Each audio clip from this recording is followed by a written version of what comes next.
Menjadi mahasiswa tingkat akhir bukan hanya soal menyelesaikan skripsi dan mengejar gelar, tetapi fase ini juga merupakan masa sunyi saat kamu mempertanyakan banyak hal.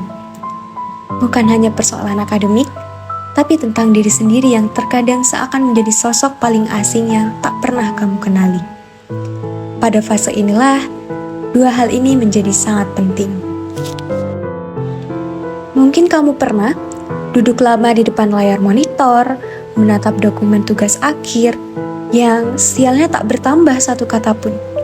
Yang muncul justru suara-suara yang paling bersautan. Kenapa aku gak bisa seperti mereka? Kenapa aku stuck dan tertinggal di sini? Salah gak ya langkahku udah sejauh ini? Kemana sebenarnya arahnya? Hingga kamu berada di titik kamu percaya bahwa aku gak akan pernah cukup mampu untuk berada di sini. Tapi tunggu, itu semua bukan berarti kamu lemah, hanya saja self-esteemmu sedang terluka. Self-esteem merupakan bagaimana kamu menilai dirimu sendiri. Apakah kamu merasa dirimu berharga, sebesar apa rasa percayamu pada dirimu sendiri, hingga sebesar apa penghargaan yang kamu berikan pada dirimu sendiri dengan semua cukup yang tidak sempurna itu.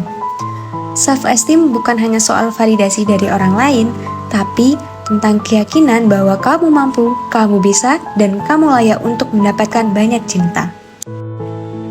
Pada titik inilah, self-awareness dibutuhkan. Tentang kesadaran diri akan apa yang sebenarnya kamu rasakan dan kamu butuhkan. Bukan untuk menyalahkan, tetapi untuk memberikan kesempatan pada dirimu sendiri untuk mempertanyakan, apa yang sebenarnya aku rasakan? Apa yang membuatku tertahan dan terhenti setelah melewati perjalanan panjang ini? Pertanyaan-pertanyaan ini hadir bukan sebagai bentuk kelemahan, tapi ini merupakan bentuk kecil kepedulian pada diri sendiri dengan berani jujur dan memahami apa yang sebenarnya kita rasakan. Kamu tidak harus melewati itu sendirian. Terkadang, self-awareness hadir dan tumbuh lewat orang lain, lewat penyemangat kecil dari orang lain, atau obrolan ringan dengan orang terdekat mengenai bagaimana kamu di mata mereka. Dan saat kamu sudah mulai mengenal dirimu sendiri, perlahan tapi pasti self-esteemmu juga akan pulih. Pada titik ini kamu sadar bahwa kamu gak harus menjadi orang lain, kamu gak harus selesai bersamaan dengan orang lain, dan kamu sadar kamu hanya perlu berjalan dan melangkah setia bersama dirimu sendiri.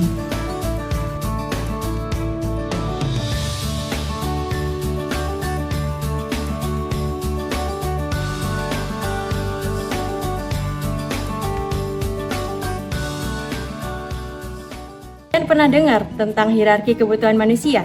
Ini adalah teori dari Abraham Maslow yang menjelaskan mengapa kita termotivasi untuk melakukan sesuatu. Ada 5 tingkatan. Tingkatan yang pertama adalah kebutuhan fisiologis, yang kedua adalah keamanan, yang ketiga adalah kebutuhan sosial, yang keempat adalah harga diri dan juga self-esteem, dan yang kelima adalah aktualisasi diri.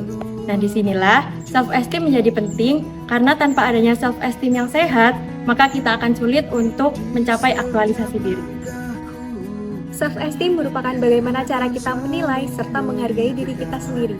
Jika kita merasa layak, kita mampu, kita percaya diri, dan kita menerima segala kekurangan dan kelebihan yang kita miliki, itu tandanya kita memiliki self-esteem yang sehat. Self-esteem merupakan hal yang sangat esensial karena mempengaruhi bagaimana cara kita berpikir dan bertindak di dalam kehidupan sehari-hari. Bagi kamu, mahasiswa tingkat akhir yang lagi sibuk skripsi, self-esteem itu penting banget. Bukan sekedar tentang percaya diri, tapi tentang menghargai setiap proses dan setiap langkah kecil yang kamu ambil.